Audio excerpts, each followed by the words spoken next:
Olá, turma das primeiras séries. Hoje eu vou estar fazendo para vocês a correção da atividade da página 95, que são questões globais, não é? Para respondermos a primeira,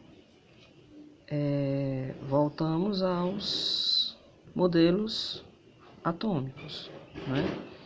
E a primeira questão pede o seguinte: nos séculos 19 e 20, cientistas propuseram modelos elaborados, principalmente com base em dados experimentais. Associe esses dados aos modelos. Então, a gente vai associar os dados A, B, C e D aos modelos, ok? Então, vamos lá. Primeiro, átomos de diferentes elementos apresentam espectros de emissão descontínuos característicos. Então, esse dado experimental foi de qual modelo? Da esfera maciça indivisível? Não, né? Da esfera positivamente carregada contendo elétrons incrustados? Dos átomos constituídos por um núcleo positivamente carregado, onde toda a massa estaria concentrada e elétrons ficam ao redor do núcleo em região denominada eletrosfera?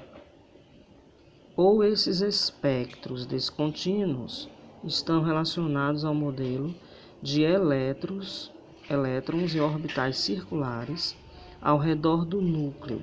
Eles ocupam determinados níveis ou camadas de energia.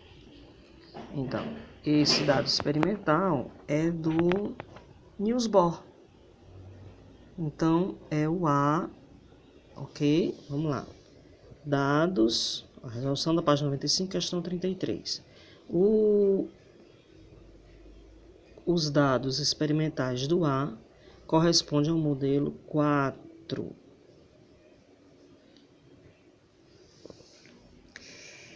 O dado experimental: nas transformações químicas há uma proporção definida entre massas de reagentes e de produtos envolvidos.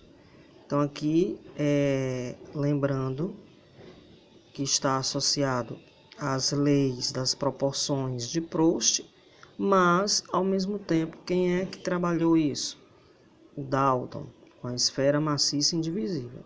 Então, o total de átomos no reagente é igual ao total de átomos no produto e as proporções também. Então, o B, os dados B, está relacionado ao 1. E o dado C? Ao bombardear uma finíssima placa de ouro com partículas alfa, pesquisadores observaram que aproximadamente 1 a cada 10.000 partículas colidia com a lâmina e voltava. Então, aqui nós temos o C3, que é o modelo de Rutherford, certo?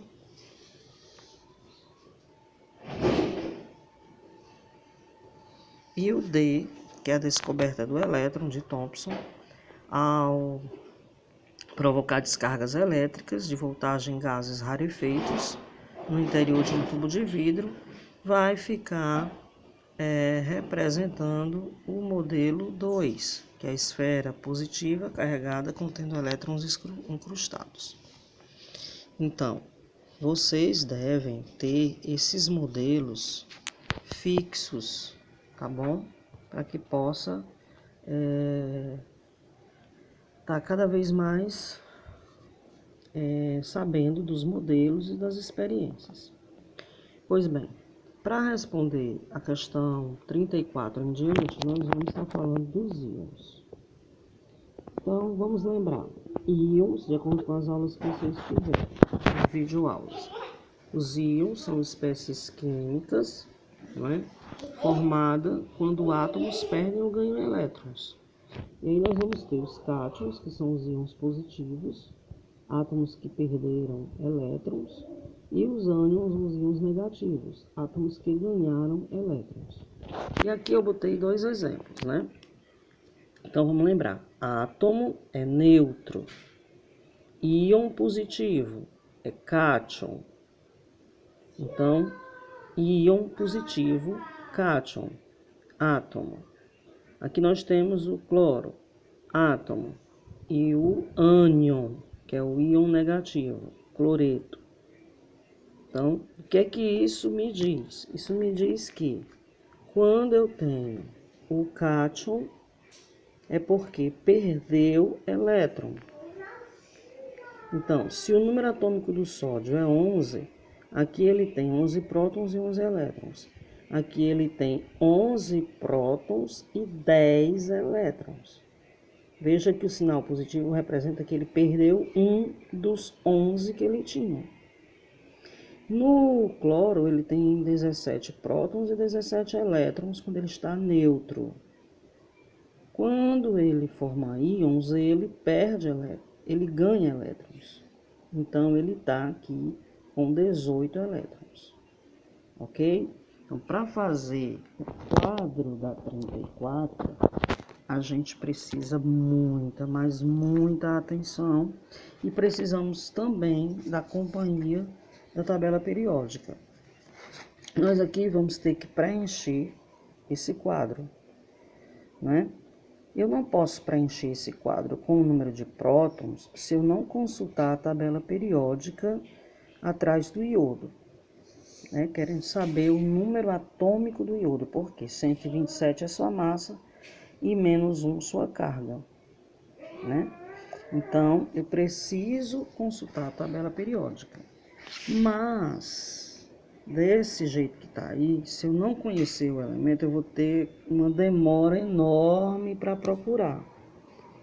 Para procurar o símbolo. Ó, iodo. O número atômico 53. O I de iodo. Massa 127, porque aqui está arredondado, e número atômico 53. Então, eu venho e coloco prótons, que é o número atômico, hein? 53. Nêutrons,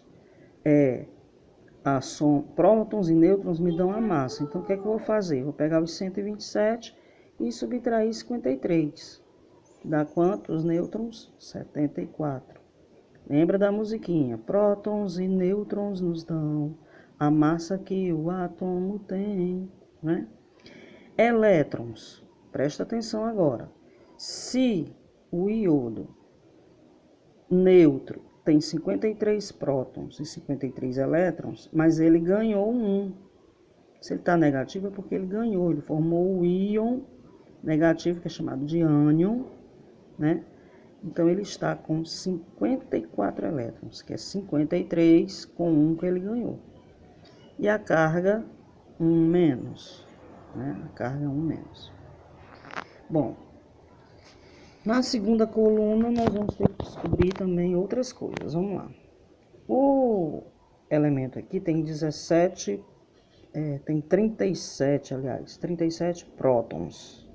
Então, agora fica fácil de eu procurar na minha tabela o número atômico 37, porque ela está na ordem crescente do número de prótons.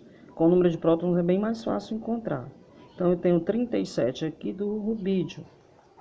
Beleza, vou colocar aqui RB, a carga, mais 1, ou 1 mais, e já posso também colocar a massa.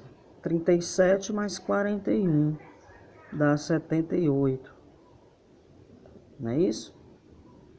A massa. Prótons e nêutrons nos dão a massa. Ok? Então, lá em cima eu consegui preencher RB do rubídio, massa e carga.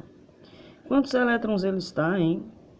Se ele tem número atômico 37, prótons 37, como foi ofertado, mas está com a carga positiva, é porque perdeu. Então, 37 menos 1, 36. Vamos agora aqui. Número atômico 18, ou seja, número de prótons 18, fica fácil de encontrar, porque eu vou atrás da ordem crescente. Ó, 13, 14, 15, 16, 17, 18. Argônio, 18. E a massa, qual é a massa aí do argônio? 40, certo? Então eu vou aqui e coloco AR 40. Só que a carga dele é 0, então significa dizer que ele nem perdeu nem ganhou elétrons. Se num átomo neutro o número de prótons é igual ao de elétrons, 18. Prótons e elétrons são iguais num átomo neutro e isolado. Olha lá a musiquinha. Quando nós voltarmos, eu quero ver todo mundo sabendo a musiquinha, hein? Vamos aqui agora. Esse, a gente tem que pensar um pouquinho. Veja aqui. Esse elemento é um íon negativo. Ele nesse momento está com 18. Ele neutro está com 18 elétrons. Certo? Mas ele ganhou.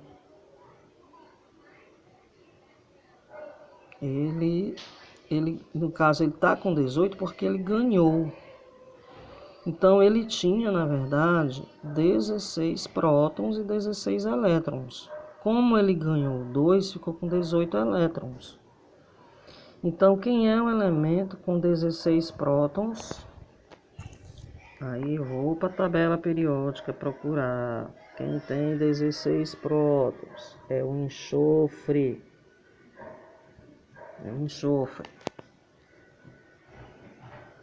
E a sua massa é, prótons mais nêutrons. Prótons mais nêutrons, 32 e carga 2 menos. Agora aqui nós temos o elemento gálio. O elemento gálio, na tabela periódica, você tem que procurar, vai ser mais difícil, que você tem que procurar o GA. Eu vou logo em cima porque eu já sei e vocês vão aprender também como saber. Então, o número atômico do gálio é 31, ou seja, ele tem 31 prótons. 31 prótons. Como é que eu descubro os nêutrons? Sabendo aqui o número que somado com 31 vai dar 69. Então, 38. Lembra a música. Prótons e nêutrons nos dão a massa que o átomo tem.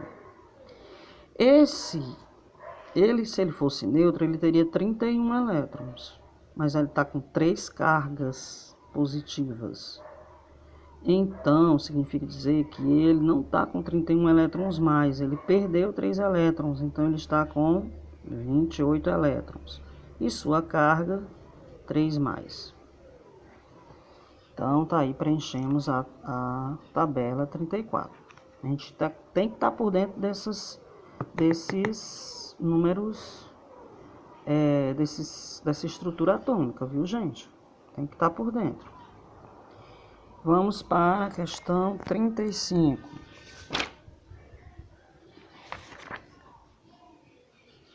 A página 95. Pronto, questão 35.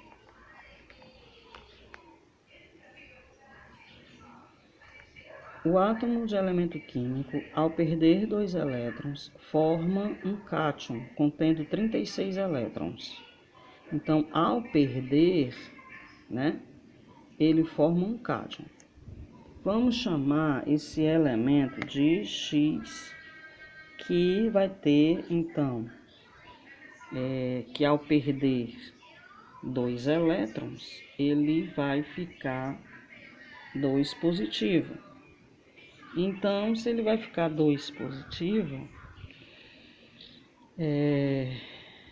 significa que ele perdeu 2 elétrons. Então, na verdade, ele tinha 38. Veja aqui, ó. O elemento X vai ter que ter 38 número atômico, certo? Para que quando ele perca 2 elétrons, ele fique com 36. Que é isso que a questão está dizendo, que um átomo, um cátion, perde 2 elétrons, ficando com 36. Então, letra A. Qual a carga elétrica do cátion formado. Qual a carga elétrica? 2+. Quem perde fica positivo. D, a distribuição eletrônica. Distribuição eletrônica nós não vamos responder, porque vai ficar para quando voltarmos nossas aulas presenciais.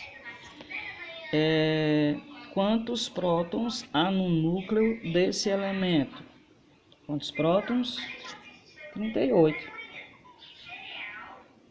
E ter o símbolo, né? Deu o nome e o símbolo. Então você ia na tabela periódica procurar o elemento 38. 38 é o estrôncio. SR e estrôncio. Você ia ter que procurar lá na tabela, seguindo a ordem crescente do número atômico, você encontrar o SR e estrôncio. Ok? Questão 36. Dadas as espécies a seguir, sobre elas é correto afirmar que sódio e magnésio são isótopos, pois há 12 nêutrons em ambos os núcleos atômicos. Ora, isótopo não quer dizer mesmo número de nêutrons, não. Isótopos é o mesmo número atômico, o mesmo elemento. Então, um tem número atômico 11 e outro 12, letra A é falsa. Letra B, há 16 elétrons distribuídos em 3 camadas eletrônicas ao redor do núcleo do oxigênio 16. Olha, não falamos em distribuição eletrônica. Vamos deixar esse item B para pensar depois. Ao ganhar um elétron, o átomo de sódio se transforma no cátion. Não. Quem ganha forma ânion. Quem ganha fica negativo. B. Os átomos aqui, magnésio 12, são isótopos? Sim. Alternativa D. E na eletrosfera do magnésio de massa 25, há um elétron a mais do que no magnésio de massa 24. Não. Quando mudam-se as massas, mudam-se os nêutrons. Vamos lá, 36, alternativa D. 37. Considere os íons representados a seguir, né? É correto afirmar que o ânion A possui 74 nêutrons. Sim. Número atômico, número de massa. O número de prótons mais os 74 nêutrons vai dar 127. Então, o 38 desculpa, pulei, né? Os átomos de determinado elemento químico transformam-se em ânion quando perde ou ganha elétrons. Ânion ganha elétrons na eletrosfera. Então, a 37 é A e a 38 a gente já estava discutindo, é A. Ok? Espero que tenham compreendido.